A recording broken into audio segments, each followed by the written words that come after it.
ఇగోనులా ఇందిరమ్మ ఇల్లు ఎవరికి ఇవ్వాలి? పేదోళ్ళకి ఇవ్వాలి. ఇక ఈమె కొడుకేమో లండన్ ఉంటాడు, జాబ్ చేస్తాడు. కూతురేమో కరెంటు డిపార్ట్మెంట్లో జాబ్ చేసుకుంటా పని చేస్తుంది. ఇక గీళ్లకు ఏం తక్కువ ఉన్నదని చెప్పుర్రి ఇందిరమ్మ ఇల్లు ఇస్తారు. ఇంకా సోద్యం ఏంటంటే పొంగులేటి శ్రీనివాసరెడ్డి సార్ అయితే అక్కడున్నాడు. అమ్మ నువ్వేం చేస్తావు, మీ పిల్లలు ఏం చేస్తారు అని అడిగితే ఎంత మంచిగా వివరించుకుంటూ చెప్తుందో నేను చెప్పుడు కాదు, కానీ తప్పకుండానైతే గా వీడియో మీరే చూడాలి. నలుగురు పిల్లలు మాకు. నేను మా వారికి నేను రెండో భార్యని. మా పిల్లల బాబు లండన్ వెళ్ళాడు, చిన్న బాబు. పెద్ద బాబు రాజకీయంగా చాణక్య స్ట్రాటజీ ఛానల్ నడుపుతుంటారు.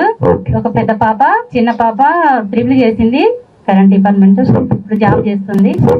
ఇప్పుడు మీ వల్ల మేము ఇల్లు కట్టుకున్నాం, ఇందిరమ్మ పథకం కింద ఇల్లు కట్టుకున్నాము. మీకు చాలా ధన్యవాదాలు. మీరు ఇంకా ఇంకా ఎన్నో పనులు చేయాలి, ఈ ప్రభుత్వం ఇలాగే నడవాలి అని కోరుకుంటున్నాము. నమస్కారం అండి.